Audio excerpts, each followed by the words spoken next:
Good morning प्यारे बच्चों। I am Harshad Vishwakarma and welcome to my educational channel adverse I smart way of learning.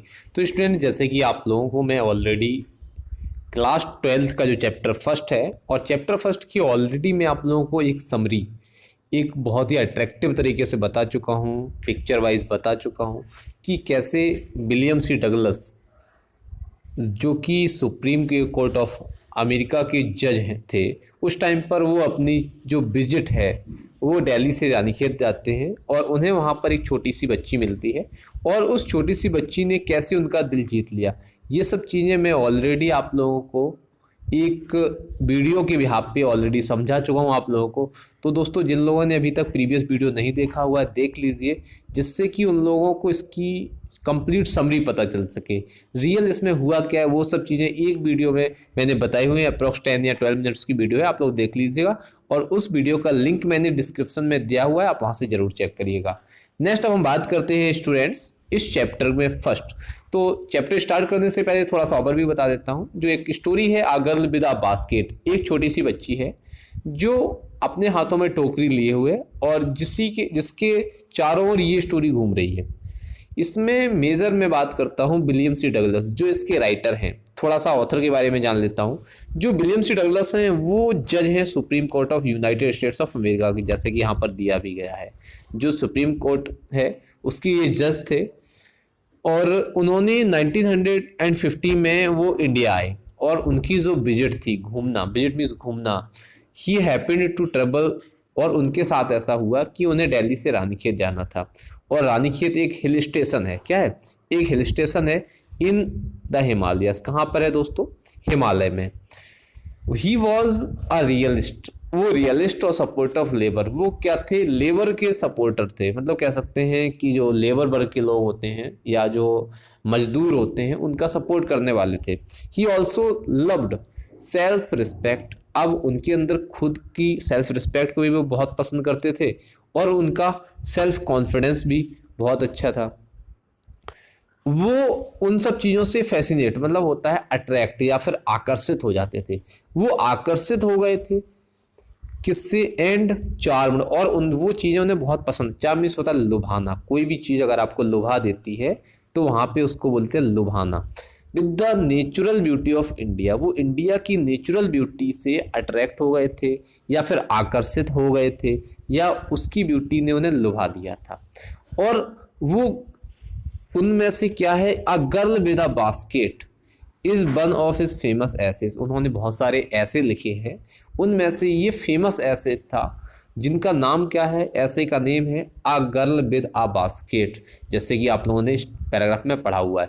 एक चीज़ समझिएगा, मैं आप लोगों को यहाँ पर जितने भी इंग्लिश वर्ड बोल रहा हूँ दोस्तों, तो जब मैं इंग्लिश वर्ड बोलूँ तो आप लोग कॉपी पेन रखा करिए उसको, और कॉपी पेन को रख के उन वर्ड्स को लिखा जरूर करिए, क्योंकि कई बार मैं एक वर्ड के 2-3 मीनिंग्स बता देता हूँ। तो ये चीज़ें अगर आप लिखेंगे तो दोस्तों, मैं सच बता रहा हूँ आप लोग की इंग्लिश की जो वोकेब है, वोकैबुलरी है, जो वोकैबुलरी होती है या वोकैब सेक्शन होता है, वो आपकी बहुत अच्छी हो जाएगी और धीरे धीरे आपको इंग्लिश की ट्रांसलेशन करना भी आने लगेगा। कुछ स्टूडेंट्स से प्रॉब्लम फेस करते हैं कि कैसे वर्ड मीनिंग याद करें। तो इंग्लिश में वर्ड मीनिंग याद करने का कोई अलग से तरीका नहीं है कि आप अलग से कहीं पे वर्ड मीनिंग याद करेंगे तो आपको याद हो जाए, नहीं होगी। आप कॉमन यूज़ करने लगिए। रोज़ में आप 2-3 वर्ड मीनिंग यूज़ करिए। साधारण, आप बात कैसे, मैंने भी साधारण बोला तो आप वहाँ पर यूज़ करिए। जनरली जब मैं वहाँ पर जा रहा था तो एट अ टाइम ये हुआ मेरे साथ, तो ऐसे वर्ड आप कॉमनली यूज़ कर रहे हैं। जैसे मैं फिर से कॉमनली बोला, तो ये वर्ड आप कॉमन अगर यूज़ करेंगे तो इंग्लिश आपकी अपने आप अच्छी हो जाएगी। तो यहाँ पे थोड़ा सा लेसन के बारे में जान लेता हूँ। अ गर्ल विद अ बास्केट में थोड़ा सा कलर चेंज कर लेता हूँ दोस्तों। Yes, okay. तो यहाँ पर अ गर्ल विद अ बास्केट, जो थोड़ा सा लेसन के बारे में बता देता हूँ। जो छोटी सी बच्ची है, ये जो ऐसे है किसके द्वारा लिखा हुआ है? विलियम सी डगलस के द्वारा लिखा हुआ है। जो इंडिया के डिवीज़न हो गया था, पार्टीशन हो गया था या डिवाइड हो चुकी थी इंडिया और पाकिस्तान 1950 मीन्स 1950 में, उस टाइम पर वो इंडिया में घूमने के लिए आए थे। एट दैट टाइम, उस टाइम पर जो इंडिया थी पूरी तरह से, रिफ्यूजी लोग जो होते हैं, शरणार्थी कहते हैं इन्हें क्या कहते हैं दोस्तों? शरणार्थी कहते हैं। क्या कहते हैं? शरणार्थी कहते हैं। याद रखिए, जितनी भी मैं वर्ड मीनिंग बता रहा हूँ आप लोग लिखते जाइएगा। तो रिफ्यूजी जो थे वो उन लोगों से भरा हुआ था इंडिया, किससे? शरणार्थी लोगों से। अब शरणार्थी कौन होते हैं? who were driven away by the communal fanaticism of Pakistan. देखिए कम्युनल यहाँ पे जो दिया गया है फेनेटिस, इसका मतलब क्या है? जातिवाद का जो कहीं ना कहीं प्रॉब्लम्स फेस होती हैं, जातिवाद के वजह से जो मतभेद होता है उसे बोला जाता है कम्युनल फेनेटिसिज्म। तो पाकिस्तान में ये सब चल रहा था और वो लोग वहां से परेशान थे। तो वहाँ ड्राइव इन अवे मीन्स होता है परेशान होकर कहीं से वापस आ जाना या भाग जाना या कहीं पर चले जाना। He had a unique experience, और उनका ये एक यूनिक एक्सपीरियंस रहा था at one of the railway station. उन्होंने बहुत सारे रेलवे स्टेशन पर देखा था, लेकिन उन रेलवे स्टेशन में से एक, जो one of the railway station दिया हुआ देखिए यहाँ पर, तो एक रेलवे स्टेशन, बहुत सारे रेलवे स्टेशन थे, उनमें से एक रेलवे स्टेशन पर उनका ये स्पेशल एक्सपीरियंस, बिल्कुल अलग अनुभव रहा था। मैनी रिफ्यूजी, और बहुत सारे जो शरणार्थी बच्चे थे वो अपनी छोटी छोटी आर्टिकल्स जैसे बास्केट और फैन, जो टोकरियां और पंखों को बेच रहे थे। ही वॉज इम्प्रेस्ड, वो इम्प्रेस हो गए थे किससे? एक 9 ईयर की छोटी बच्ची के साथ। और यही जो ऐसे है, दिस इज द ऐसे ऑफ रिकलेक्शन। रिकलेक्शन मीन्स होता है यादगार, यादों को। कलेक्ट मीन्स होता है इकट्ठा करना, लेकिन रिकलेक्ट मीन्स होता है याद करना। This is the recollection of his valuable experience, उनकी जो कीमती अनुभव था उनकी ये याद है। तो अब दोस्तों स्टार्ट करते हैं इस चैप्टर की लाइन बाय लाइन एक्सप्लेनेशन। दोस्तों मैं गारंटी ला रहा हूँ आपको कि आई थिंक आपने अभी तक एक्सप्लेनेशन तो कहीं पर बहुत जगह सुने होंगे, लेकिन आज आपको पहली बार बहुत ही एक एक वर्ड को लेकर मैं एक्सप्लेन करूँगा। इसलिए अपने जितने भी दोस्त हैं उनको शेयर कर लीजिए और कमेंट करके जरूर बताइए कि लेक्चर कैसा लग रहा है आप लोगों को। तो स्टार्ट करते हैं। जो स्टोरी है, सुप्रीम कोर्ट के जो जज हैं वो इंडिया घूमने आए हुए हैं, तो देखते हैं उन्होंने क्या किया इंडिया में और क्या चीज़ें उनके साथ हुई।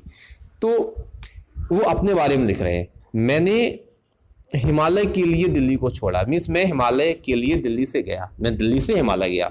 मैं I was going as far as Bareilly by train, मैं वहाँ पर बरेली तक मैं ट्रेन से गया। कहाँ तक?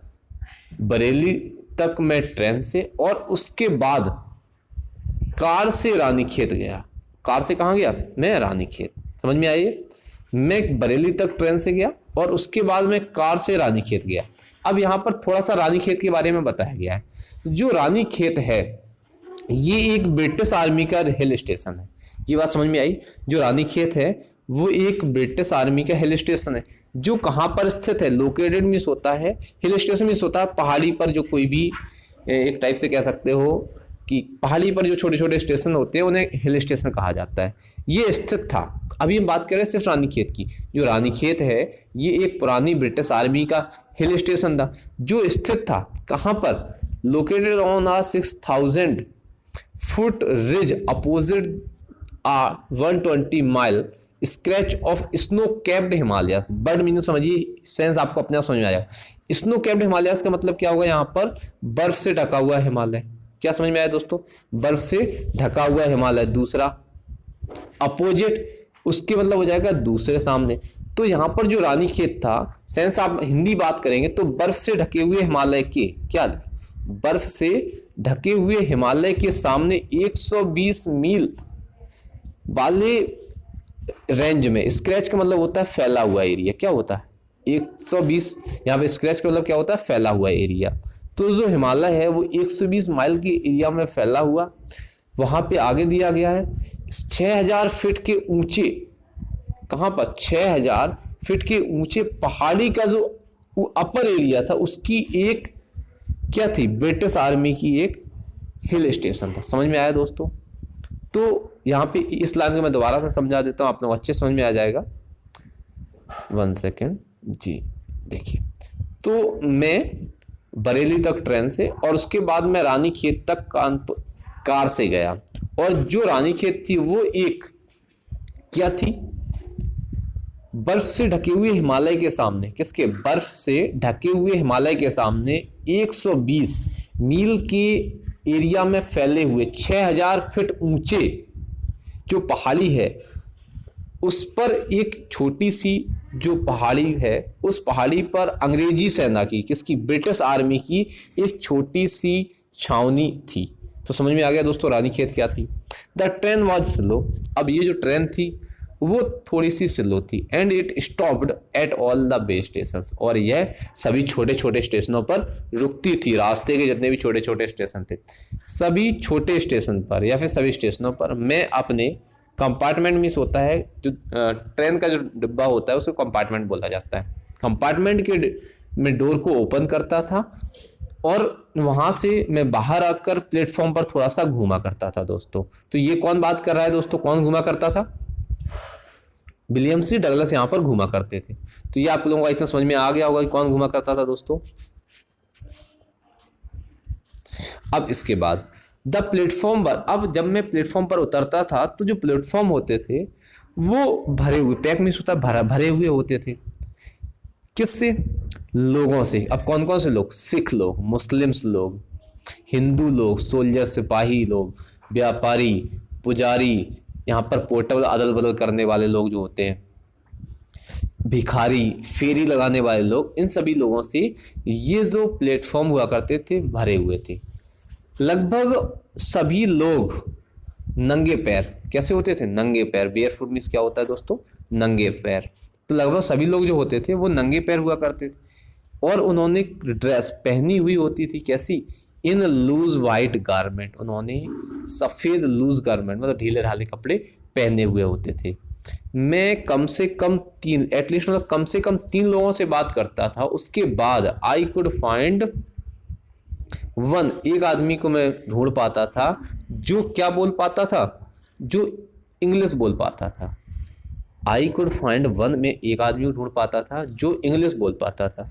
वी वुड टॉक, अब हम क्या करते थे? जो बातें करते थे किसके बारे में? वर्ल्ड अफेयर के बारे में। किसके बारे में? World affair. वर्ल्ड अफेयर का यहाँ पर जो मतलब दिया गया है, दूर की बातें, जैसे दुनिया में, संसार में क्या क्या बातें चल रही हैं, मैं उनके बारे में बातें करता था।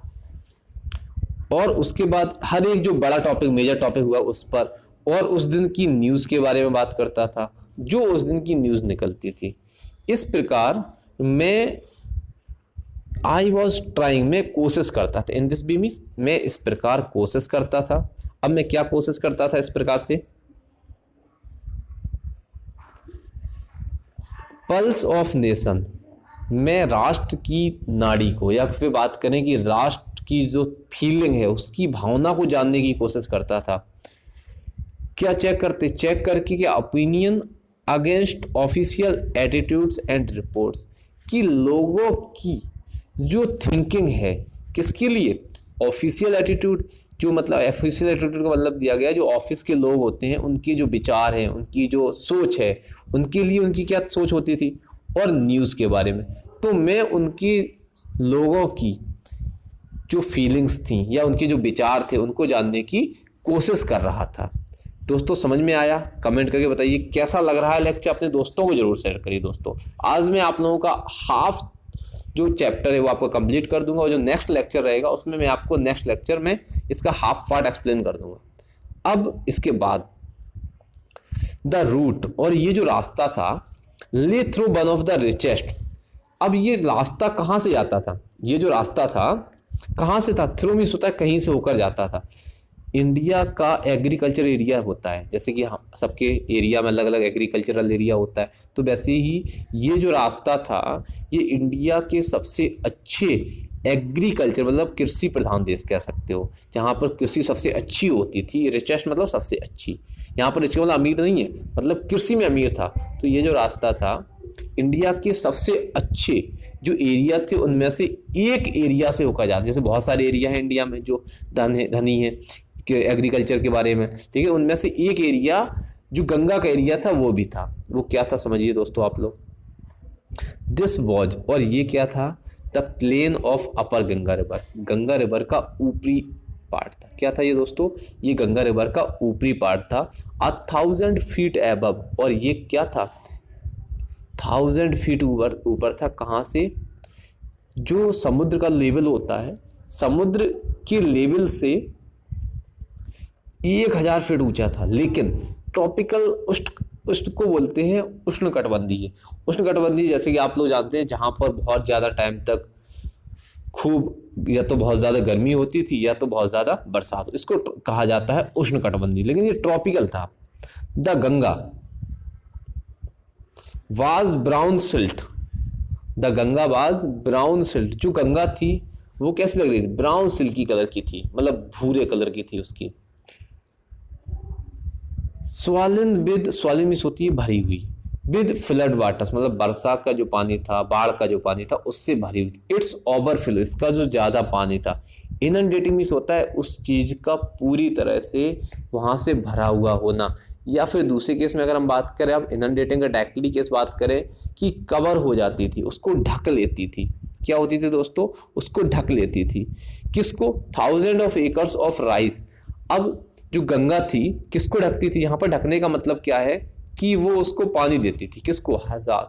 हजारों एकड़ जो राइस की खेती थी उसको वो पानी देती थी। टू द नॉर्थ, अगर मैं यही बात उत्तर की बात करूं, इसके उत्तर में क्या थे? जंगल थे। इसकी जो नॉर्थ साइड थी दोस्तों, नॉर्थ साइड में जो जंगल थे वो ग्रेट एक्सपेंसेस ऑफ ग्रास, यहाँ पर घास बहुत बड़ी बड़ी थी। कैसी थी? घास जो थी बहुत बड़ी हुई थी। और कितनी बड़ी थी? जंगलों का ग्रेट एक्सपेंसेस था। और ये जो घास थी कितनी बड़ी थी? आदमी के सर के बराबर या इससे भी हायर देन, मतलब उससे ज़्यादा। यहाँ पर देखिए दोस्तों कॉम्परेटिव डिग्री का यूज़ हुआ। आप लोग आई थिंक डिग्री आप लोगों ने पढ़ी हो तो थोड़ा सा सेंस समझिए, आपको समझ में आ जाएगा। यहाँ पर देखिए हायर देन दिया हुआ है, कॉम्परेटिव डिग्री है, कॉम्परेटिव डिग्री के बाद देन यूज़ हुआ है। तो जो घास थी वो किससे बड़ी थी? आदमी अगर सर खड़ा हो जाए तो उसके सर से भी ऊपर तक थी, इतनी बड़ी घास थी वहां पर। And unbroken except the occasional clump of trees, और ये तब तक लगातार चलती रहती थी। देखिए अनब्रोकन मतलब नहीं टूटती थी। कब तक? जब तक कि कभी कभी, एक्सेप्ट मीन्स होता है अलावा, के अलावा, वह तब तक नहीं टूटती थी जब तक कि इसके अलावा ओकेशनल मतलब कभी कभी पेड़ों का झुंड, क्लम्प मीन्स होता है झुंड, पेड़ों का झुंड नहीं आ जाता था। और ये जो जंगल थे ये क्या थे? Home of tigers. यहाँ पे अब यहाँ से आइए, जंगल्स जो थे ये जंगल्स क्या थे? Home of tigers, elephant, pythons और कोबरा। और ये सारे जितने भी वाइल्ड एनिमल्स थे, इन सभी वाइल्ड एनिमल्स के ये घर थे। कौन ये घर थे? ये जंगल जो घर थे। Everywhere else there was flat running to the horizon. जहाँ कहीं भी आप जहाँ कहीं भी देखते हैं देयर वॉज फ्लैट लैंड, वहाँ पर समतल जमीन थी जो दूर तक चली गई थी। कहाँ तक चली गई थी? हॉरिजॉन। हॉरिजॉन का मतलब होता है दूर दूर तक फैली हुई। हॉरिजॉन, और आप लोग वर्टिकल जानते होंगे, ये आपके पास वर्टिकल होता है और ये हॉरिजॉन होता है। तो यहाँ पर ये दूर, अगर आप यहाँ से खड़े होकर देख रहे हैं तो दूर दूर तक फैली हुई थी। इसके बाद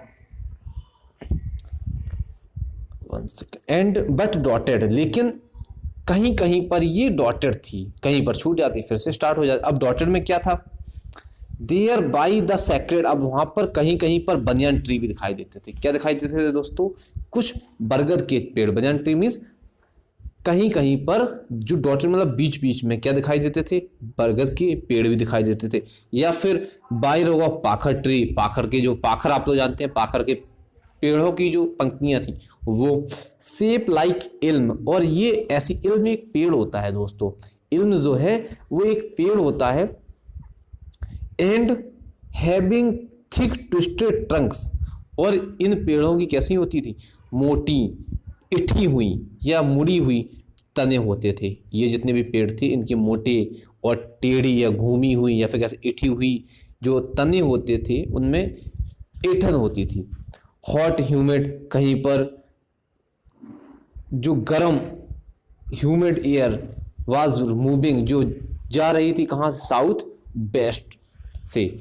अब बात करें दक्षिण और पश्चिम से। कहाँ से? दक्षिण पश्चिम से गर्म, हल्की सी ठंडी ठंडी गर्म थी और उसमें थोड़ी सी नमी थी, वो हवा अंदर की ओर चली जा रही थी। मंकीज, अब मंकीज जो थे, सम ऑफ देम, उनमें से मदर, कुछ बंदर जिनमें से कुछ फीमेल मंकीज थी, विद बेबीज, अपने बच्चों को क्लिंगिंग में चिपकाए हुए, क्लिंगिंग में लटका कर चिपकाए हुए क्या ले जा रही थी दोस्तों?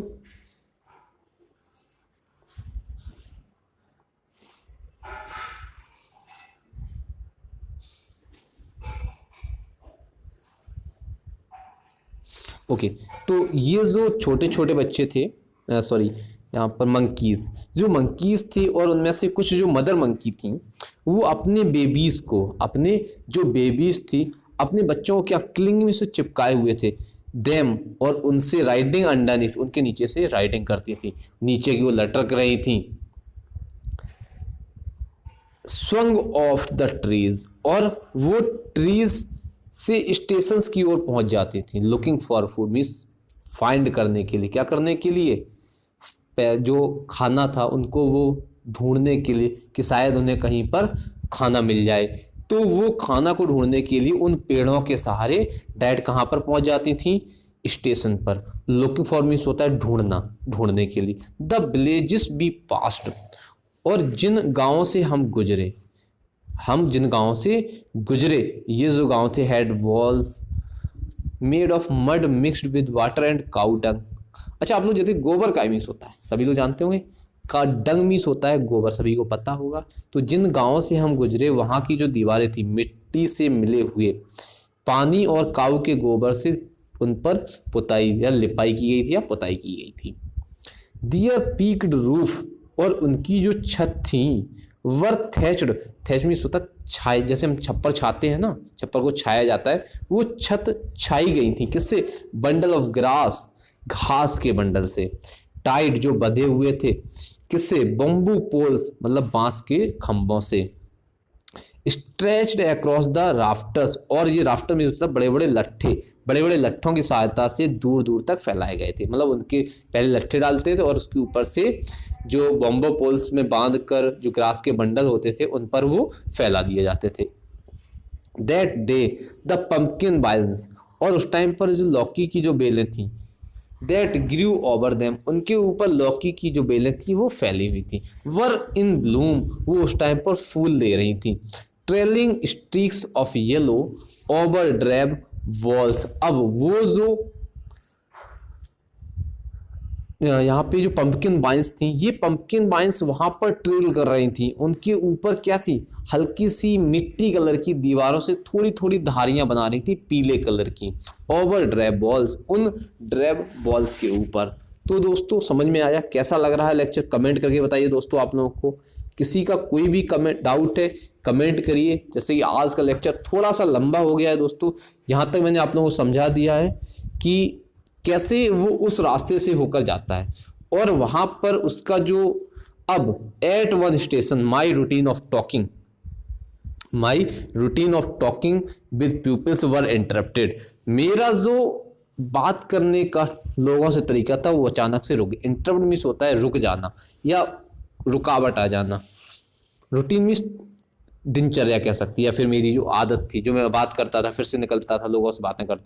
As soon as I alighted, alighted means होता है उतरना, और एज सुन एज का मतलब होता है जैसे ही मैं उतरा। आ ग्रुप ऑफ यंग चिल्ड्रन, छोटे बच्चों के जो चिल्ड्रन थे, यंग चिल्ड्रन थे, उनके ग्रुप ने मुझे घेर दिया चारों ओर से। गैदर मीन्स घेर लिया, अराउंड मीन्स चारों ओर से। देवर सेलिंग बास्केट्स, अब ये लोग जो थे ये क्या कर रहे थे, सेलिंग बास्केट्स को बेच रहे थे। ये हाथ की बनी हुई थी, रीड बांस की बनी हुई थी, और सिंपल डिजाइन थी, और उनमें पैटर्न बहुत सिंपल थे। दे हेल्ड द बास्केट हाई, और वो अपनी बास्केट को ऊंचा उठा रहे थे। साउटिंग वर्ड्स, और अपने शब्दों में चिल्ला रहे थे।